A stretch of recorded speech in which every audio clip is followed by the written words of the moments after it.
자, 오늘은 1900년 스탠포드 대학교로 시간 여행을 한번 떠나볼까 합니다. 과연 그 시절 학생들은 어떤 모습이었을까요? 지금부터 저와 함께 120여 년 전 캠퍼스의 진짜 이야기를 들여다보시죠.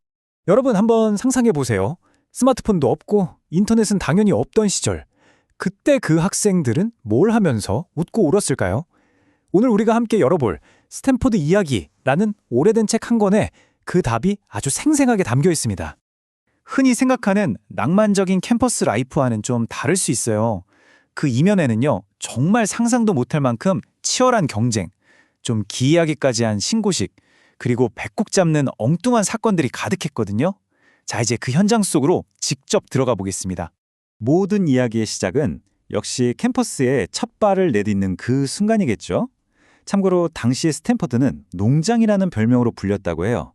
신입생의 눈에 비친 대학의 첫인상은 과연 어땠을까요? 오늘 저희의 시간여행 안내서가 되어줄 자료가 바로 이 스탠퍼드 이야기라는 책입니다. 1900년에 나왔으니까 정말 오래됐죠? 이 책에는 당시 대학의 분위기, 문화가 정말 생생하게 담겨 있어요. 이 빛바랜 표지만 봐도 그 시대의 냄새가 물씬 나는 것 같지 않나요? 기차역에 딱 내리면 신입생들이 처음 마주하는 풍경이 바로 이 외로운 레드우드 나무였다고 합니다. 이 길을 걸으면서 학생들은 앞으로 펼쳐질 대학 생활에 대한 설렘 반, 걱정 반, 그런 복잡한 마음으로 첫걸음을 뗐겠죠. 그런데 참, 캠퍼스에 도착하자마자 보이지 않는 서열이 매겨지기 시작합니다.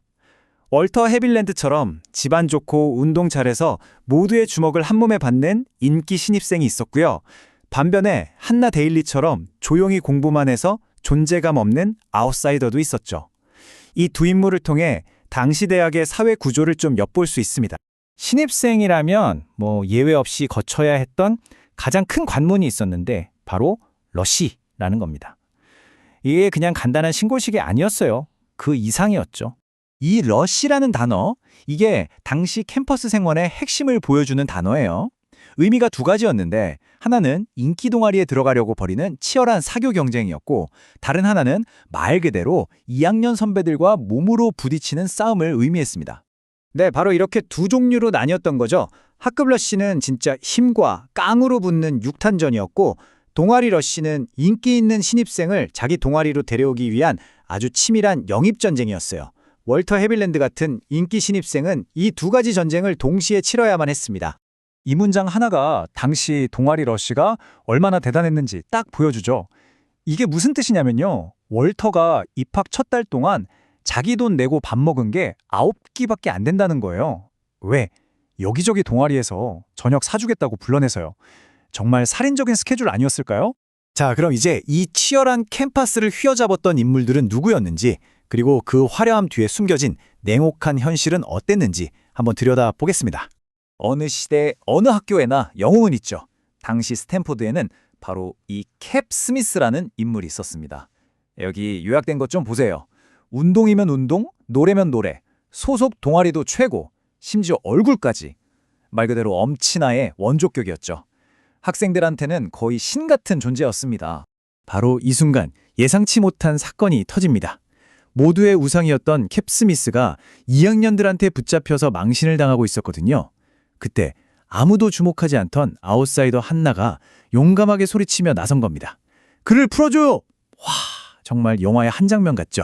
하지만 현실은 영화와 달랐습니다. 한나의 용감한 행동에 돌아온 건 칭찬이 아니라 사람들의 비웃음뿐이었어요. 군중은 그저 웃기만 했고 그녀에게는 인디언 공주를 빗댄 포카혼타스라는 놀림조의 별명만 붙었습니다.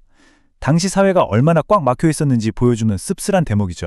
자, 조금 무거운 이야기였으니까 이번엔 분위기를 바꿔서 아주 유쾌하고 엉뚱한 이야기로 넘어가 볼게요. 사랑을 얻기 위해서 학생들이 벌였던 정말 기상천외한 소동에 대한 이야기입니다. 이 4단계 요약만 봐도 정말 한편의 시트콤 같지 않나요? 짝사랑하는 여학생이랑 같이 있으려고 맹장염 걸린 척 꾀병을 부렸는데 그걸 또 눈치챈 친구들이 의사를 불러서 역으로 함정에 빠뜨린 거죠. 결국 이 친구는 멀쩡한 몸으로 침대에 꼼짝없이 갇혀서 진짜 환자 취급을 받게 됩니다. 당시 학생들의 짓궂으면서도 재치 있는 면모를 볼 수 있는 재밌는 이야기예요. 자, 이제 슬슬 마무리할 시간인데요. 이런 여러 가지 이야기들을 통해서 대학 정신이라는 게 과연 무엇이었는지, 그 시대가 우리에게 뭘 말해주고 있는지 한번 생각해 보겠습니다. 이 책의 헌사에 나오는 구절입니다. 졸업 후에 각자 다른 길로 흩어지지만 그 치열하고 풋풋했던 황금 시절의 추억이 평생 살아갈 힘이 되어준다는 그런 의미겠죠. 이 문장만으로도 당시 학생들이 공유했던 유대감과 추억의 깊이가 느껴지는 것 같습니다. 맞습니다. 오늘 우리가 함께 본 이 이야기들은 그냥 옛날 이야기가 아니에요. 120여 년 전 막 성장하던 젊은 대학에서만 쓰던 말들, 그들만의 전통, 그리고 그 안에서 학생들이 맺었던 그 끈끈한 관계들을 고스란히 담고 있는 말 그대로 살아있는 타임캡슐인 셈이죠. 러쉬라고 불렸던 치열한 경쟁, 보이지 않는 서열과 규칙들, 그리고 사랑 때문에 벌이는 엉뚱한 소동까지 겉모습은 120년 전과 많이 달라졌지만 어쩌면 오늘날 우리가 겪는 대학 생활의 본질은 그때와 크게 다르지 않은 것 같기도 하네요.